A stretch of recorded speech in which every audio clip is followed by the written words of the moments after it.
Vamos iniciar mais um estudo de caso. O estudo de caso hoje é de uma residência de alto padrão, com mais de 800 metros quadrados de área construída e um terreno com mais de 800 metros também. Então, fique aqui e acompanhe o passo a passo sobre esse processo de financiamento. É uma residência de alto padrão que vai utilizar financiamento para ser construído. Vamos lá? Então, vamos direto ao ponto. Aqui eu tenho a imagem aqui da residência que eu vou mostrar para vocês mais na frente. Vamos começar. Então, os primeiros dados que eu quero passar para vocês aqui é o perfil do cliente. Qual que é o perfil desse cliente? Como foi a captação, quais são os serviços que serão prestados, a renda. Vamos ver aqui de forma bem detalhada. Então, essa captação aqui, pessoal, foi através de indicação do arquiteto. Uma parceria aí muito importante, se você é engenheiro, se você é construtor, se você é especialista em financiamento imobiliário, fazer uma parceria com o arquiteto. E você que é arquiteto, o financiamento imobiliário possibilita aí você trazer mais faturamento para o seu escritório. Então, eu tenho parceria aqui com o arquiteto dentro do condomínio. Quando aparece lá algum processo de financiamento, ele já faz a indicação aqui para o nosso escritório. Parceria muito interessante. Quais foram os serviços prestados? Quais foram os serviços prestados nesse processo? Nós fechamos com o cliente a consultoria, nós vamos fazer aqui o orçamento paramétrico, mais a planilha PCI e a assessoria ali para reunir toda a documentação necessária para dar entrada na caixa. Então esse foi o serviço contratado pelo cliente. Aqui, veja aqui que eu coloquei aqui orçamento paramétrico. Você precisa deixar bem claro para o cliente que ele está te contratando um orçamento paramétrico. Nós aqui no escritório fazemos o orçamento executivo, o orçamento completo e fazemos também o orçamento paramétrico. E eu deixo muito claro para o cliente, olha, o orçamento paramétrico não é um orçamento preciso. Eu estou fazendo um levantamento ali através de estimativa de quanto vai custar a sua construção e vou apresentar isso para a Caixa. Se você quer ter algo mais preciso, você tem que nos contratar para um orçamento completo, um orçamento executivo, um orçamento detalhado, tá? Então você tem que deixar isso bem claro para o cliente, porque às vezes você entrega o orçamento paramétrico, que na maioria das vezes não bate com o custo real da obra, e o cliente fala, você fez um orçamento errado. Não, a gente não está te entregando um orçamento executivo. Um orçamento paramétrico é uma estimativa. Tá bom? Então deixe isso bem claro para o cliente, porque às vezes ele paga por um orçamento paramétrico e quer receber um orçamento executivo. O orçamento executivo custa muito mais que um orçamento paramétrico. Então nós vamos entregar para ele esse orçamento paramétrico ali com a planilha de viabilidade, tudo certinho, mais a planilha PCI que nós vamos dar entrada na caixa e vamos fazer assessoria ali para reunir toda a documentação necessária. Continuando. Qual que é a renda familiar? Composição de renda, que teve uma composição de renda. A renda familiar é aproximadamente R$100 mil. Um casal de médico, que ambos ali, juntos, eles ganham em torno de R$100 mil. Porém, essa parte de renda nós não adentramos muito, por quê? Porque esse cliente já chegou até nós com crédito aprovado, tá? Ele já chegou com crédito aprovado e com um projeto legal elaborado. Então, nós não precisamos fazer essa parte de assessoria de crédito, aprovação de crédito. É muito comum esse cliente de alto padrão já chegar já com projeto e crédito aprovado. Ele faz um projeto ali com arquiteto e faz um cálculo de estimativa, o próprio arquiteto ou ele mesmo, ele vê que ele precisa de mais recursos para construir essa casa. E aí ele acaba recorrendo ao banco. Diferente do cliente ali de baixo, médio padrão, que primeiro, o ideal é ele procurar primeiro o banco para saber qual que é o crédito liberado para ele. Então esse cliente já chegou até nós com crédito aprovado, querendo captar um crédito no banco, aprovar esse projeto no banco para utilizar os recursos do banco para alavancar ali sua construção. Então vamos lá, vamos continuar. A comprovação de renda deles foi através de declaração de imposto de renda, tá? Eles utilizaram a declaração de imposto de renda. Não possui saldo no FGTS. A situação que eu falei aqui, crédito aprovado, mas projeto legal já trouxe isso para a gente já. O projeto não estava aprovado ainda na prefeitura, nós auxiliamos também nesse aspecto de aprovação do projeto, que é necessário para entregar lá para a Caixa. E a modalidade é aquisição de terreno e construção. Esse cliente, eles até já compraram o terreno, eles até compraram um terreno, mas eles queriam receber esse valor do terreno. Então eles fez ali um contrato de compra e venda, não tinha pago ainda ao dono do terreno, não tinha passado a escritura, já até tinha pago já ali um sinal para o dono do terreno. Então ele já estava com o terreno certo, se não fosse contratar financiamento, eles iam pagar esse terreno de alguma forma, mas aí foi uma questão que eles questionaram. É possível conseguir esse dinheiro do terreno? É possível? Eu falei, sim, a gente vai colocar como aquisição de terreno em construção. Ele tem um contrato de compra e venda, isso para o banco não vale nada. Então, para o banco, o terreno não é dele. Então, a gente incluiu também o terreno no processo, ficou aquisição de terreno em construção. Então, ele vai receber também dinheiro do terreno. Claro que esse dinheiro vai cair na conta do vendedor do terreno. Isso é uma negociação feita entre esses meus clientes e o vendedor do terreno. E o vendedor do terreno vai repassar a parte que não foi paga, a parte que já foi paga. Por exemplo, esse terreno é 500 mil reais. Suponha que ele já pagou lá metade desse terreno, 250 mil. Vai entrar na conta do vendedor do terreno quanto? 400 mil. Então, ele vai entrar os 400 mil, mas ele já pagou 250 mil. Então, vai ter subtrair esse valor que já foi pago. Então, vai ser aquisição de terreno e construção. Vamos continuar aqui. Então, aqui eu vou apresentar para vocês o projeto. Esse aqui é um projeto muito bonito, tá? Veja aqui as fachadas aqui, um sobrado. E detalhe, pessoal, esse projeto será construído em um bairro público, não é condomínio fechado. Uma cidade relativamente pequena e vai ser construído em um bairro público, porque essa cidade nem condomínio fechado não tem. Então, às vezes a gente não é normal ver esse tipo de projeto em bairro público, geralmente é mais em condomínio. Mas isso aqui na minha região se tornou um pouco comum. Muitas residências padrão alto dentro de bairro público. Claro que é um bairro melhor. Esse bairro, para vocês terem uma ideia, os terrenos são menores. Terrenos padrão ali de 10 por 25, 12 por 25. E eles vão construir em 4 terrenos. Fez o remembramento. Eles compraram, o investidor do terreno comprou os 4 terrenos, remembrou e vendeu para esses meus clientes. Tá? Então esse aqui é o projeto, um projeto muito bacana. Vou falar mais para vocês aqui quando eu apresentar a planta. Vou abrir a planta aqui para vocês verem como que é esse projeto. Então aqui é a planta, tá? Vamos ver aqui a planta baixa aqui, são dois pavimentos.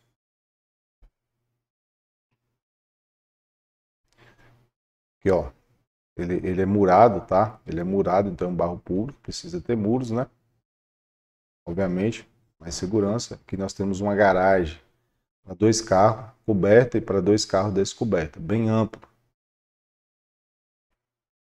Aqui a entrada, que já dá direto à sala de estar, e tem outra entrada, e aqui nós podemos ter acesso aqui ao escritório, tá? Dá um zoom aqui para vocês conseguirem ver melhor.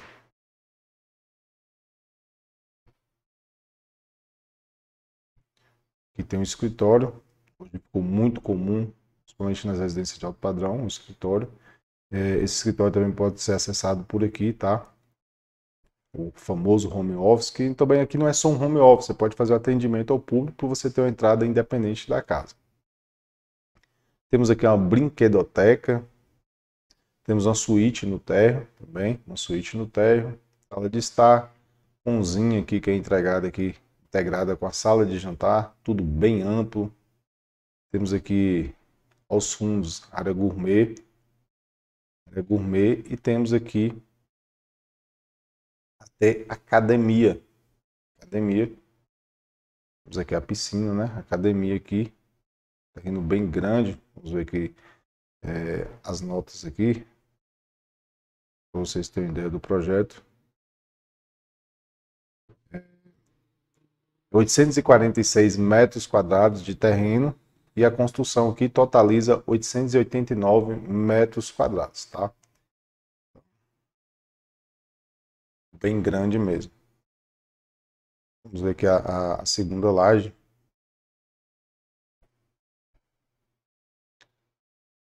Segundo pavimento.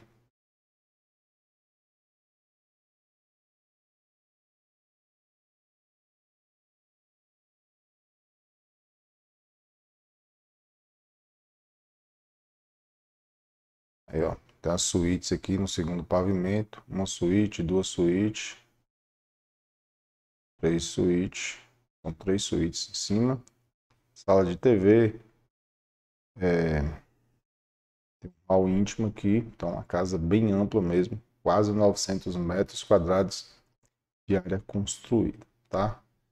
As lajes aqui todas impermeabilizadas. Aqui é o projeto legal completo, pessoal. É muito interessante vocês colocarem esse projeto em uma única folha. Geralmente a Caixa pede para que deixe esse projeto em uma única folha, que facilita a inserção no sistema. Então, quando eu iniciei, a gente mandava projeto de plantas, projeto de corte, projeto de fachada. Não, tenta reunir tudo em uma única folha. Aqui nós temos o terreno, que foi remembrado, tá? Os terrenos aqui em torno de 10 por 22, aqui ficou 20, ficou de uma rua na outra, ó, rua aqui, rua projetada C, rua projetada D. 846 metros quadrados de terreno. Então esse aqui é o projeto, muito bacana. Vamos continuando aqui sobre o estudo de caso. Eu gosto de fazer uma simulação, mesmo que ele já tenha um crédito aprovado, eu solicito essa simulação deles, ou então faço uma simulação. E um detalhe, essa residência ela vai dar mais de 3 milhões, quando eu vou mostrar para vocês a viabilidade. Porém, no momento que eu estou gravando esse vídeo, a Caixa está com a restrição de financiar apenas 1 milhão e 500. Então, esses meus clientes, eles têm potencial de financiar muito mais do que isso, mas quando você vai lá no simulador, esse valor está limitado a 1 milhão e 500, tá? Então, você pode construir uma casa de 5 milhões, de 6 milhões financiada, mas o banco só vai financiar 1 milhão e 500. E muita gente está fazendo confusão nisso aí. As pessoas acham que a proposta tem que ser 1 milhão e 500. Não, não é a proposta, é o valor que vai ser financiado. Só que um detalhe, esses clientes, eles almejavam isso mesmo, de 1 milhão a 1 milhão e 500, tá? Eles já tinham um recurso ali e precisava de completar com esse valor. Então, o dinheiro do terreno que eles vão receber, o terreno é 500 mil, eles vão receber 400 mil, e vai sobrar ali 1 milhão e 100 para a obra, para dar um pontapé ali na obra. E a gente vai fazer antecipação de parcelas, vai receber o dinheiro do terreno, então ele já vai ter um valor aí, mais ou menos ali, para iniciar de uns 500 a 600 mil reais. Então, tem aqui a simulação. As parcelas na SAC ficou 15.884 e no Price ficou 12.550. E aí, com base na simulação, eu vou começar a minha viabilidade, levantamento de custo, tá? Para apresentar para o cliente, para ele ter uma noção.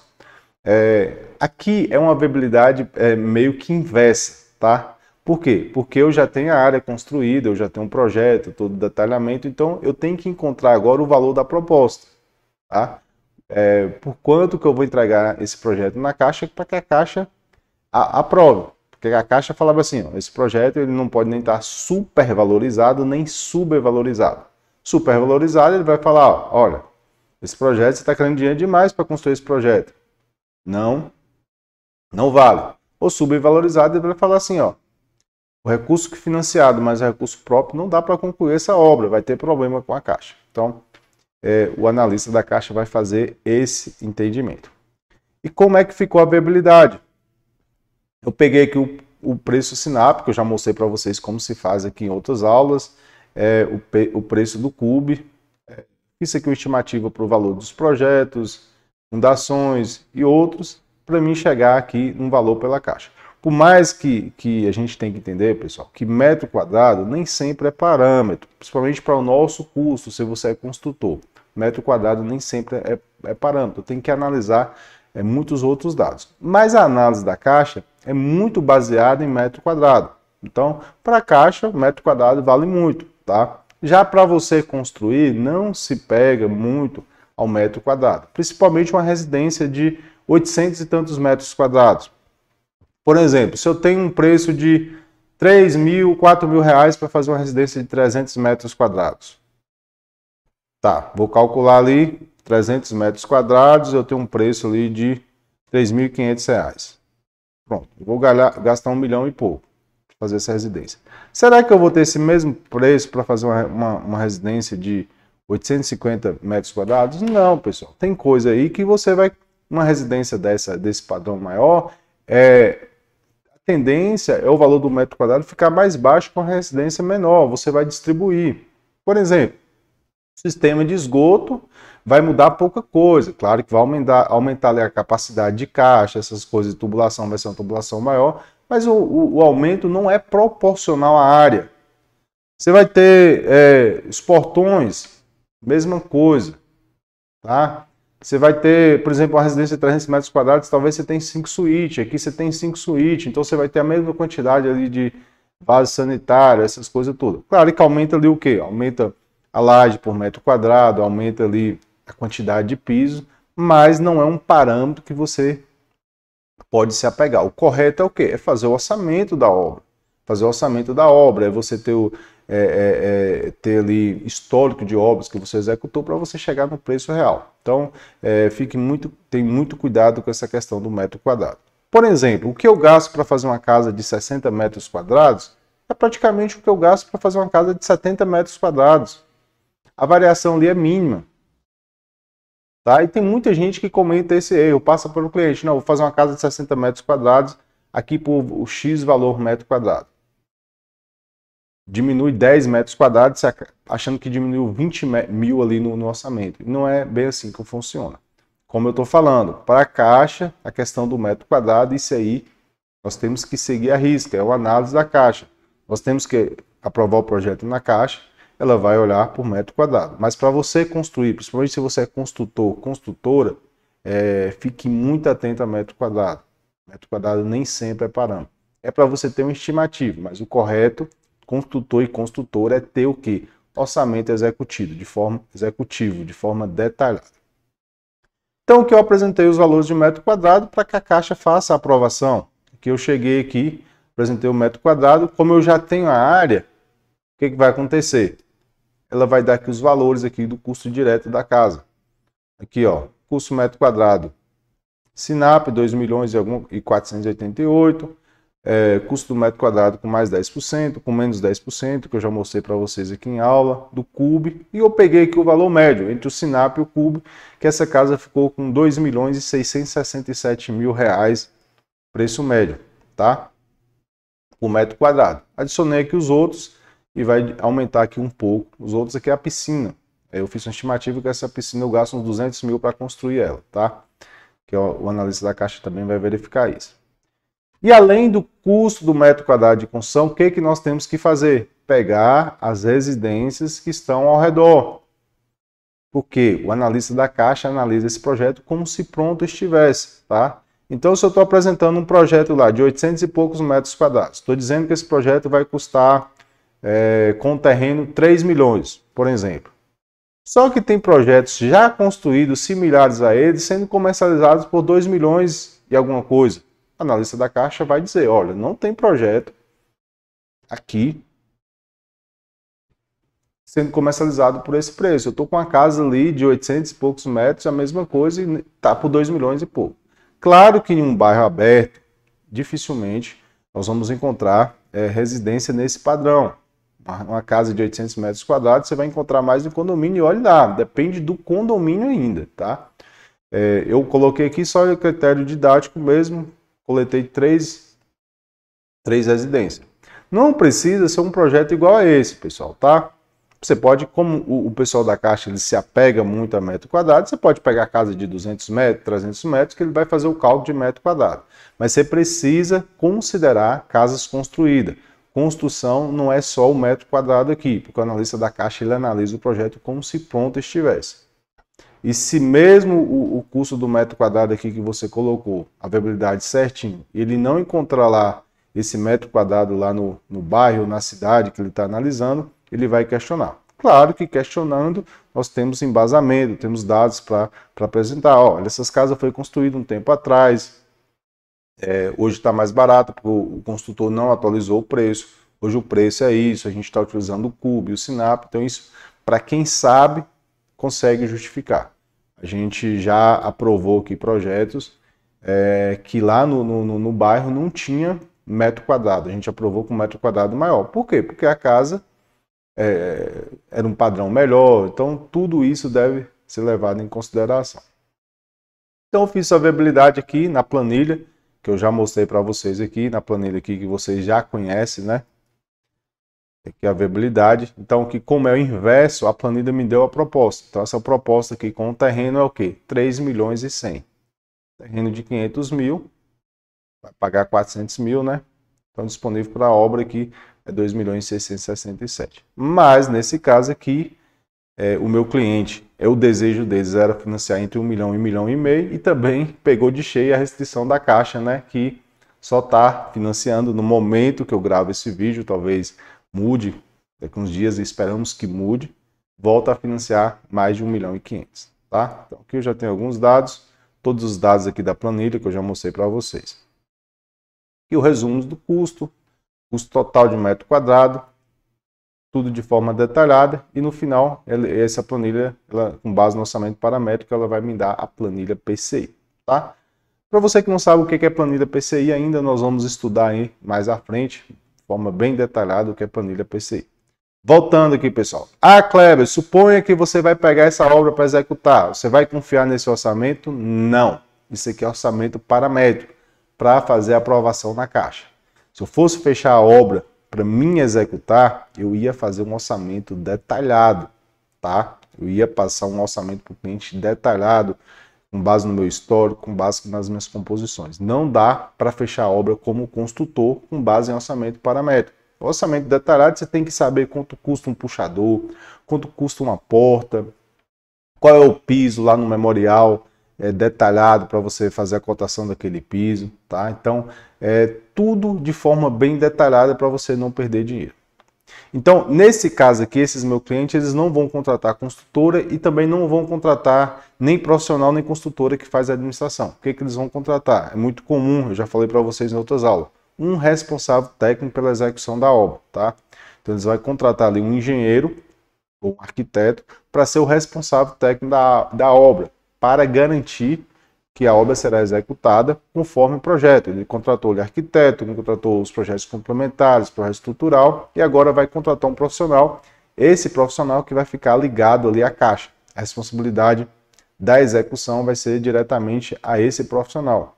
Ele tem que garantir ali a qualidade, a segurança da obra, para que evitar que ocorra problemas com essa residência. A Caixa também não quer que ocorra problema com a construção, porque se vinha um caso de essa casa ser o cliente deixa de pagar, a Caixa vai ter que tomar essa casa, né? Alienação fundiciária.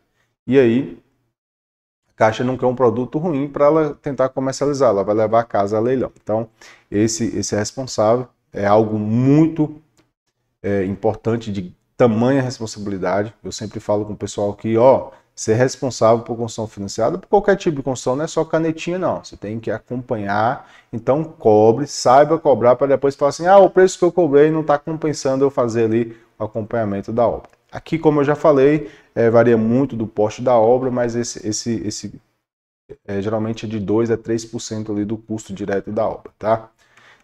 Vai depender da negociação aí entre o profissional e o cliente. Certinho, pessoal? Então, eram esses dados que eu queria mostrar para vocês aqui no estudo de caso.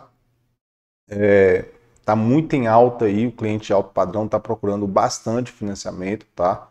Porque os juros, até quem tem dinheiro compensa financiar. Os juros aí tem na casa de 8 a 9%, e tem gente que tem dinheiro que consegue uma rentabilidade muito maior. Então, está muito em alta, tem muito cliente de alto padrão nos procurando. Então, se capacite, estude e aplique os conhecimentos para você começar a faturar nesse mercado. Tá bom? E até a próxima aula.